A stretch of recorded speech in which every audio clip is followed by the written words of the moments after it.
Okay, Wednesday, around midday-ish, 12:30 perhaps, here in the sports barn. Again, we're late. Haven't got the routine up such that we can get these videos up in a timely fashion. But you'll get the late afternoon and evening games. You might miss the first couple games. Yesterday we were in a rush because we had a golf outing, so we weren't.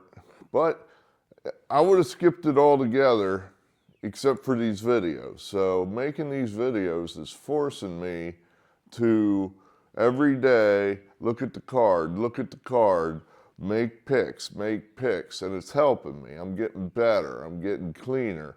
We're almost back to 500. You know, we dug an early ditch because, well, we just, forgot how to handicap over our 3-year break. But now we're getting back, plus half a unit yesterday. I don't think that's bad. And we missed one totally because we were rushing. That Toronto-Miami game, we said Miami. The correct answer was Toronto. And if I had had 10 minutes to just look at the game, we totally would have had that because I knew perfectly well who Spencer Miles is. And that's the guy who got the win for Toronto. He's, young, I think he's a Rule 5 guy that Toronto has just kind of stumbled across. And he's good. He's real good. And Toronto is trying to figure out how to employ this guy. He's like one of these pitching tweeners in that he's not quite a starter, but he can throw more than one inning. And so looks like they're going to use him as a bulk reliever. You throw your opener, your one-inning guy who, whatever matchup, left-right thing, depending on the other team's lineup. And then the next guy goes for 2 rounds through the lineup. So that'll get him like 4 or 5 innings, and he's perfectly capable of getting wins then. The guy's good. And I knew that he was going to pitch well. I picked him up on my fantasy team just for that reason. And I just missed that he was pitching. If I had seen it, we would have had Toronto. So the lesson being, be careful if you're going to bet real money that you're not rushing and just throwing things out there to throw things out there. I'll say this about betting. If you're just looking to have action, then do whatever the hell you want to do because you don't really care about winning. You just need action. And I know dozens of people like that they just don't really care if they win or lose. They just need action. They're playing 5-team parlays and all this other nonsense. Nothing shorter, no shorter route to the poorhouse than the parlay. Why do you think they run all these commercials trying to get you to play parlays? Do you think Blake Griffin or anyone else that's trying to get these stars, Kevin Hart, LeBron James, that they're free, that they're doing these commercials for free? They're paying these guys huge amounts of money, and they can afford to pay them huge amounts of money because you're betting a 4-team parlay that you've got, the true odds on it, or I can't do the math in my head, but the odds you're getting on parlays is here, and the true odds are here. You're getting screwed. Stop with the parlays. All right, thus endeth the sermon. So today, what do we got? The model loves some games today. Me, not so sure, just because I crunched, it's oddly, I crunched the numbers after my winning year 3 years ago. I won pretty significantly 3 years ago. And then you're saying, why didn't you keep doing it? Well, I don't know. It's a good question. I mean, once you fall out of the routine, sometimes life takes over. And next thing you know, you're just out of the routine and it's hard to get back into it, which is what I'm trying to do now. But the teams I won with, it was stark. It wasn't like, well, I won little here with these guys, a little here with these guys, a little here with these guys. I won with underdogs, and I won with huge favorites. And that was it. You know, that in between, I barely broke even. So that, and what do we have today? In between. That's what makes me nervous a little bit. But let's go ahead here. So one of our first games here is this, here it is, Toronto. They play early. The model loves Toronto, just loves it. I'm a little less sure just because Gausman's pitching, and you always pay a premium for him. He's like one of these guys that always underperforms what the market thinks he's going to do. However, he is pitching against Erie Perez, and we love fading that guy. He's just, you know, wild as hell, strike size out, but he's short, he's wild, he's the mirror image of Gausman. So the model likes Toronto. I saw a couple things last night in the Toronto highlights that I thought, wow, I like that. Clement and somebody else for Toronto, Sanchez it was. Both got on top of high fastballs and hit it out of the park. And to me, that means that's a team that's, at least those two guys are clicking. They're on the ball. Their swing is short and to the point. Usually these guys, you know, they're not going to hit a high fastball. And when I say high, I mean out of the zone, out of the strike zone. You're not going to catch up to that. These guys throw too hard, and usually the bat speed of these guys taking their huge swings is so slow that they'll never get to that pitch. Well, Ernie Clement's swing was short enough that he got to it and hit it over the fence. So, well, I like that. I like that. You know, make contact. You know, a high fastball like that, if you make contact, that ball's going to go. You don't need a huge swing. I hate huge swings. I hate them. So right now I'm going to say Toronto does not have huge swings, and we'll take them. The model was just, you know, going crazy over this game, and I'm kind of like, if you say so. Cleveland, they've been struggling here. I mean, they were going great guns, and now they've run into the unbeatable Washington Nationals suddenly. You're laying a big number. Last seen, Gavin Williams was out-dueling Christopher Sanchez. So we're thinking we're getting a good pitching effort today from Williams. Mikolas for the Nationals, he's not good. So I'm guessing that's the reason for the big number. I guess the thinking is the model's saying, hey, you know, when you get the stopper game, you know, Williams is going to be the stopper here, and the Nationals perhaps are playing with house money, and they're just kind of like, well, hell, we won the series, and it's a quick turnaround, and you know, maybe we're not going to really grind some at-bats out today. We're just going to kind of go through the motions. Maybe we'll run into one or two and get lucky, and then maybe we'll pay attention. Otherwise, let's just get to the airport, go home, good road trip. We're feeling good about ourselves. We went on the road. We beat Atlanta. We beat the Indians. So, you know, I'm thinking this could be just getaway syndrome here for the Nationals, and they're just going to kind of mail it in today. So that's a heavy price, but we're going to lay it and cross our fingers. Milwaukee, St. Louis, this could go either way. The model had a couple conflicting things going one way, going the other way. It didn't really know what to do. We're going to stay with Milwaukee. We've given St. Louis a couple cracks at this. They've not come through. failed us, and Milwaukee seems to just be the better team. St. Louis, they're just better. Milwaukee's a better franchise right now than St. Louis is. I don't like St. Louis's manager. I think Murphy for the Brewers is much superior to Marmol.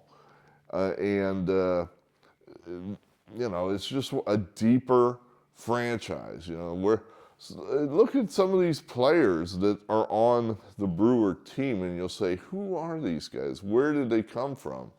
Bryce Terang, well, he's good. Jackson Churio, he's good.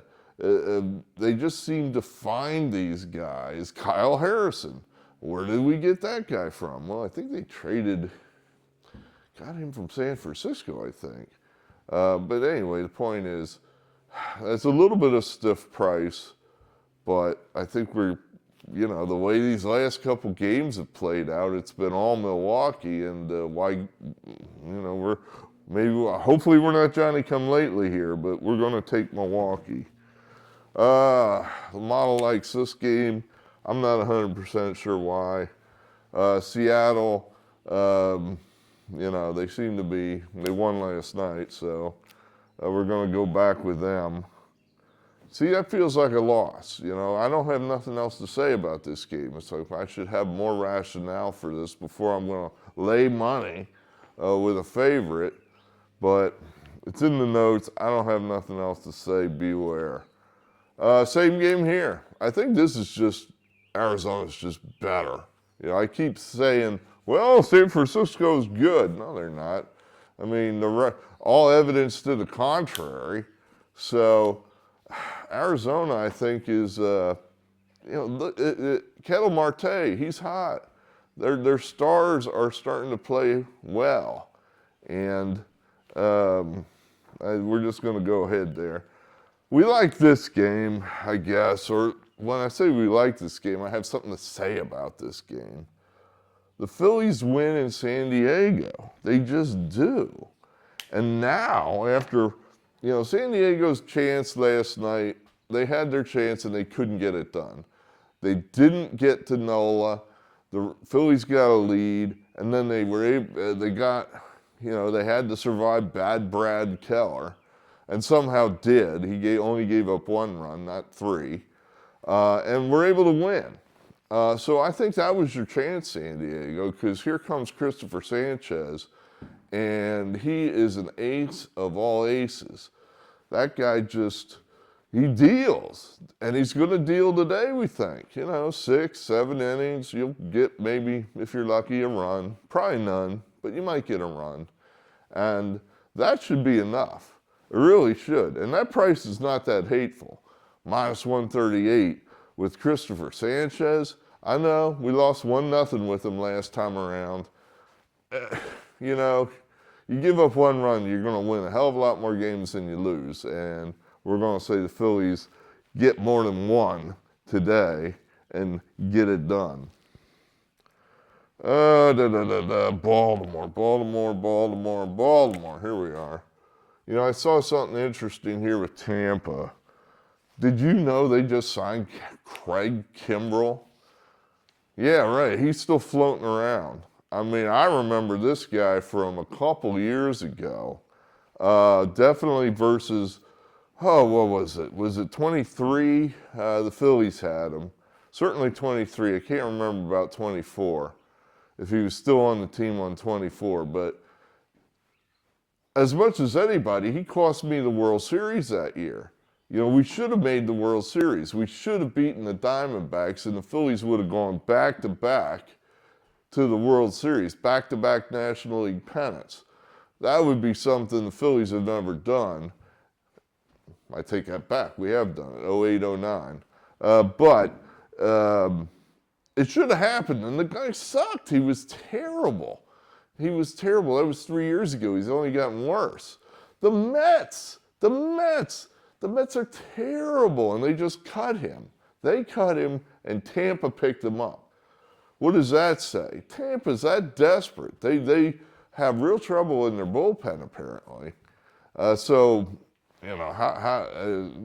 Baltimore. We like Baltimore. That's a even pick'em game there, and Baltimore's not picking up Craig Kimbrell.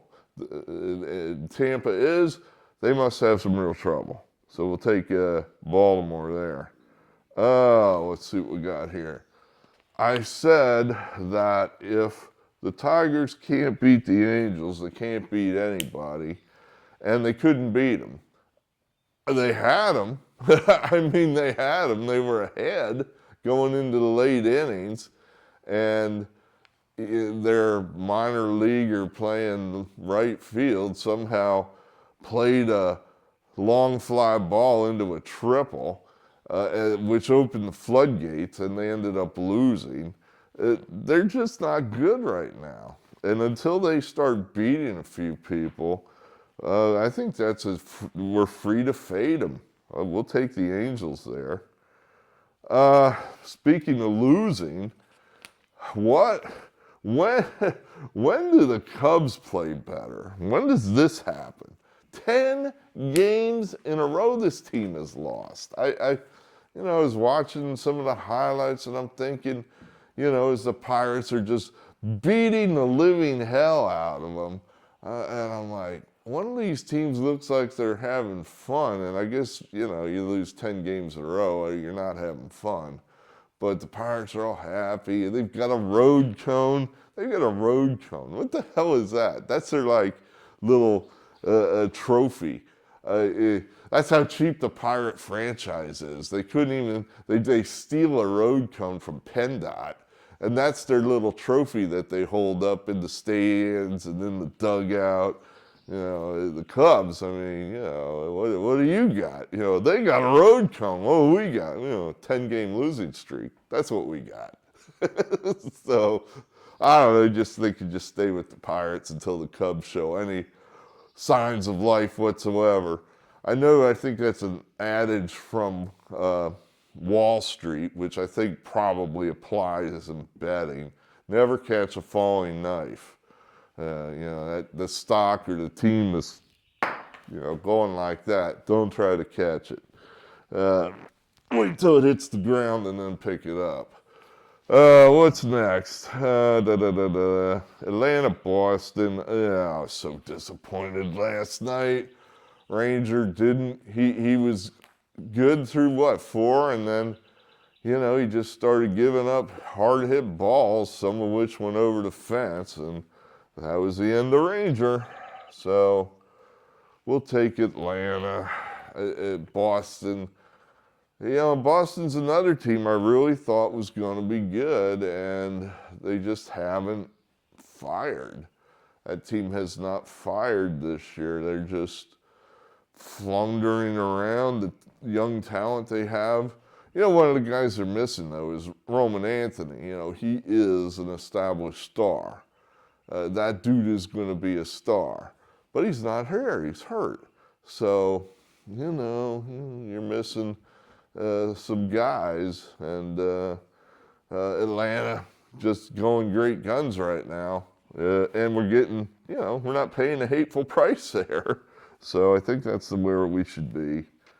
Why would we want to be off of... tell me why I'd want to play the Mets, or why would I not want to play the Reds? The Reds are playing well. The Mets are playing terrible.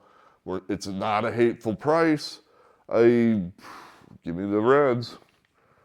Minnesota, the White Sox. So we're going to go here with Minnesota. I like the White Sox, but they're pitching I think a stone-cold rookie today. And that just feels, what the heck is going on here? Oh no, the marker's falling apart. Crap. Okay, fixed. How about that? Stone cold rookie there for the White Sox. And Minnesota's pitching one of their younger starters that we kind of like, this Prelip. So this one's close. This one could go either way. Just like the game last night. I mean, could have gone either way. Minnesota got it. We'll take Minnesota. Okay, Yankees. This was an easy winner last night. Lay the wood, don't worry about it. And we liked it more last night than we do tonight, just because we think Schlittler is unstoppable at the moment. Garrett Cole, this is second time over for him. He was great first time out. You know, he health-wise, that dude would not be out there unless he's sound. There's no reason whatsoever why the Yankees would rush this guy. He went through an extensive rehabilitation process. So we're going to say that dude is physically sound.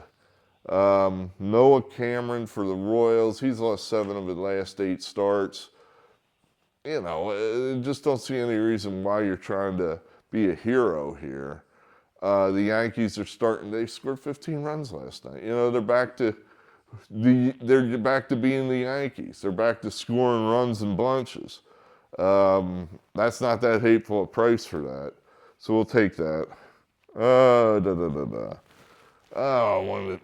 These two teams who I hate, and I'm pretty sure we lost last night with these. I think we won Monday finally, and then yesterday I guessed wrong, and Texas bounced back off the no-hitter. They got no hit. They got no hit. Apparently, Houston's pitching staff is good enough that they can no-hit people.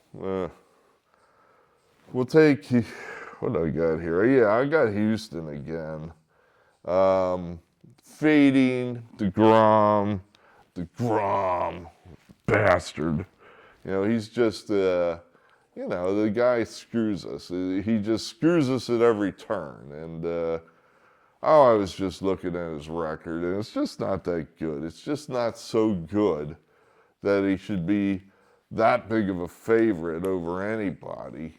The guy from Houston has pitched poorly, but I think he's only 26, so I think there's a possibility that this guy might find it. And we're getting a decent price there, a divisional game where seemingly anything can happen. I know with a big thumper for Houston hit 2 home runs last night. It wasn't like they got waxed 10-0, and they were way behind, like 8-9-0, and they scored 7 runs. So I think Houston's a live dog here. That's my thinking.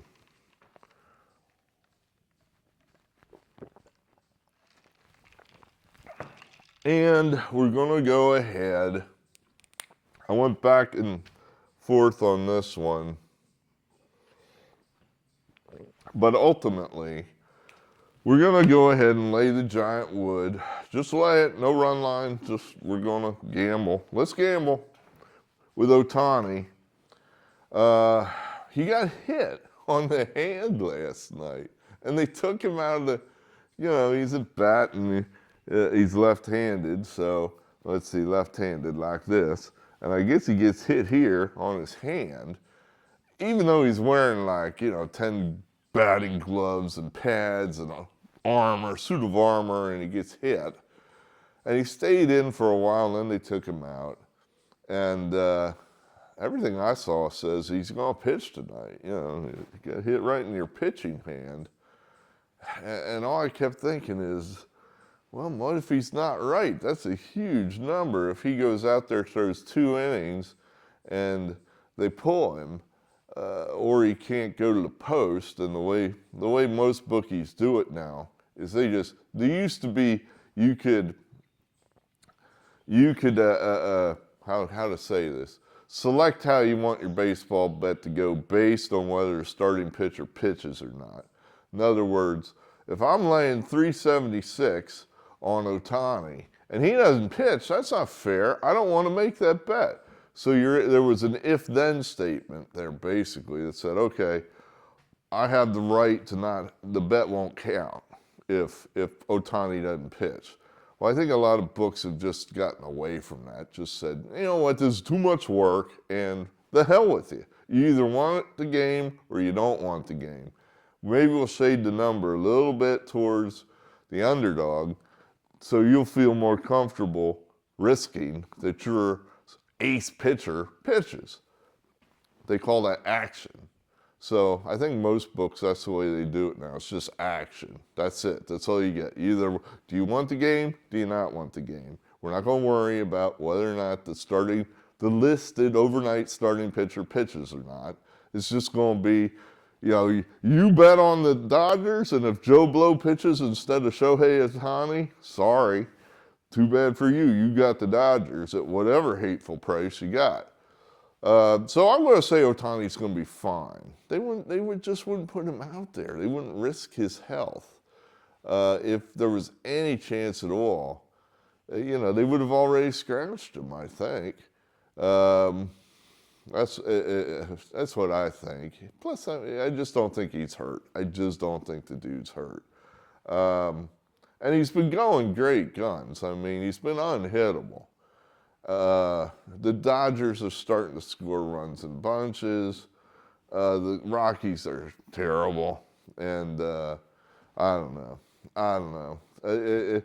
The times the Dodgers don't win those kind of games, it's like, I don't know, 10, 15%.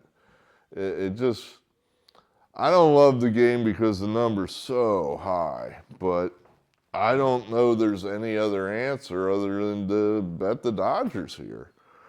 So that's what we'll put on the board and cross our fingers that we don't end up in a 4-unit hole because of something stupid. So what do we really like here? Well, Reds, Yankees, Orioles, Indians, Blue Jays, Phillies. I would say that's kind of where we're really looking. The rest, if it wins, we're not going to apologize for it. That's for sure. Good, great, fine. Thursday, a little bit of a lighter card, I think, but again, a lot of day games, so we'll have to get out here and do our job. And we'll talk tomorrow. Eric Arnold, this is my sports barn. Maybe we'll call it the baseball barn. I don't know. Talk again.